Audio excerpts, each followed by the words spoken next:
Hello everybody! Hi, my name is Myloe and today we're flipping one of my last videos on its head. Instead of talking about Samus and what makes her an awesome protagonist, I want to talk a little bit about Ridley. After all, he seems to show up so many times in Samus's way, and I'm sure a lot of you would like to know what his deal is as well. And without stalling any longer, I'm just gonna get into it. Firstly, we can start with a bit of Samus's origin story from the manga. Yeah, there's a Metroid manga. Samus lived in a human colony on the planet K2L, which was receiving a visit from the legendary Chozo race. Unfortunately for the inhabitants, the Chozo were followed by a group of space pirates run by yours truly, Ridley. And the rest is a tale as old as time. Ridley and friends wiped out the human colony, accidentally leaving one survivor, and Samus is taken to Zebes by the Chozo to be raised. They couldn't just leave her alone to die as a 3-year-old after all. Samus eventually grows up and gets her power suit that we all know and love. After completing a job on a nearby planet Jigrad, Samus notices a distress signal coming from Zebes and heads back to immediately help. On her return, she finds that Ridley's nasty group of pirates had succeeded in killing all of the Chozo. Zooming forward a little bit, let's take a look at the events of Metroid 1. In this game, we realize that Ridley wasn't leading the space pirates alone after all. In fact, he was only the second in command. Deep within Zebes was a Chozo-created AI called Mother Brain that had been corrupted by space pirates. In order to seek counsel with Mother Brain, Samus had some right-hand men to work her way through. Even though Ridley has a PTSD advantage over Samus here, he gets bested. Even in Zero Mission's extra gameplay segment, we see Samus exploring the space pirate mothership. Before she blows the whole thing to smithereens, we can see that Ridley had built a larger, robotic version of himself, possibly as a safety measure? Obviously, it's no use against Samus, but this will come into play in Metroid Prime. And as we jump into Metroid Prime, we notice right away that Ridley has actually performed some cybernetic surgery on himself, making him a terrifying foe and changing his title to Meta Ridley. He doesn't fight Samus here though, as the ship is already set to explode, but instead makes his way down to Talon 4. Here he has space pirates experimenting with a newly discovered resource called Phazon. The goal is to find out how to harness the harmful power of Phazon to make their forces stronger, and near the end of the game, Samus halted all the space pirate progress and made her way towards the inner impact crater where Metroid Prime resides. Before Samus can succeed in her mission though, Ridley finds her once again. He takes his opportunity to try ridding the galaxy of Samus once and for all, but his new upgrades just aren't enough. He suffers massive injuries in this battle and ultimately escapes with his life. And he must have been pretty beat too, because Samus makes it through all of Metroid Prime Hunters and Metroid Prime 2 without so much as seeing the guy. With those games out of the way, however, we see Ridley making his startling return in Metroid Prime 3. Being even more robotically enhanced than the last time they fought, Ridley actually puts up a serious fight. The battle turns into this falling segment and it just looks so amazing, and fun fact, Ridley only barely loses this fight. Samus gets some cheeky shots in on Ridley close range and gets pulled out of harm's way by Rundus, a fellow space hunter in Metroid Prime 3. Nearing the end of Prime 3 though, Ridley actually faces Samus again after successfully infusing his mostly mechanical body with Phazon, becoming Omega Ridley. Unfortunately for him, while he is stronger than before as Omega Ridley, he still has a few weak spots from his moment with Samus earlier in the game, and it becomes his downfall here. Ridley and the Phazon end up splitting, and without letting this be the end of him, he makes a quick escape, albeit very injured. Okay, are we all done with the Prime series? Yes? Dope. Let's get into Metroid 2, The Return of Samus. This game originally didn't have a Ridley boss fight, actually, but when they remade the game for 3DS, similar to Zero Mission, they added him in right at the end, before Samus boards her ship with the baby Metroid. This is where we see Proteus Ridley.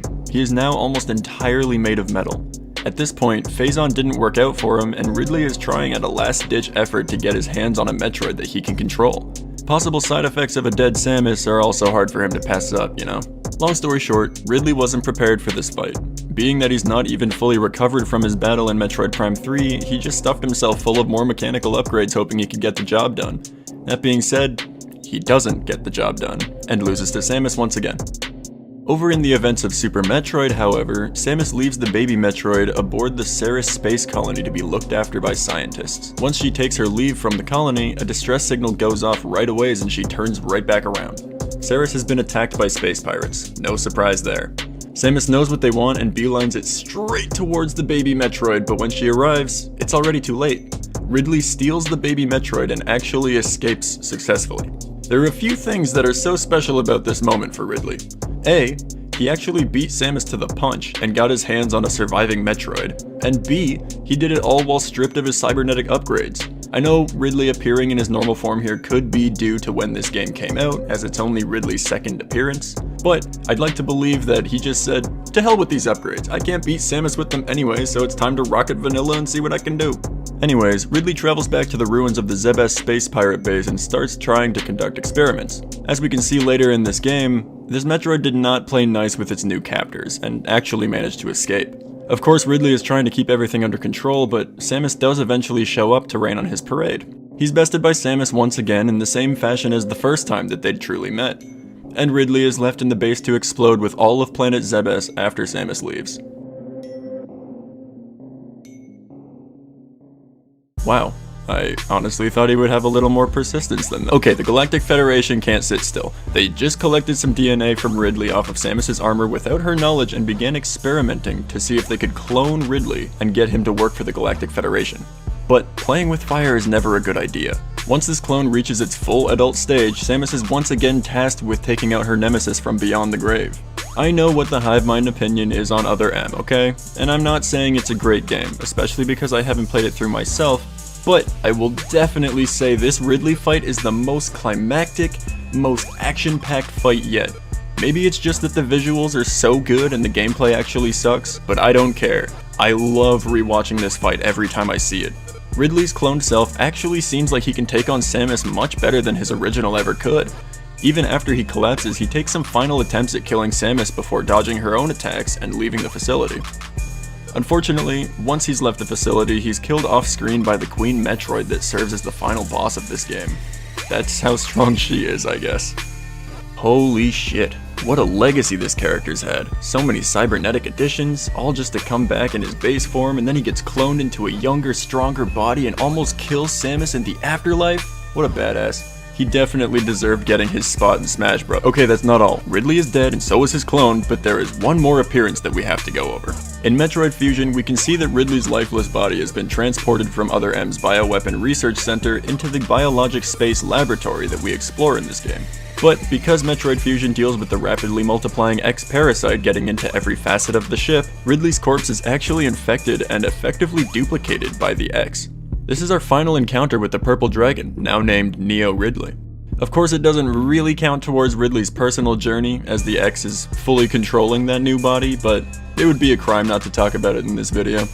I also like that he kinda looks a little deformed, or maybe has a slight different design because it's an X clone of him and not really a DNA clone, you know what I'm saying? But yeah, that is truly the last time we see him.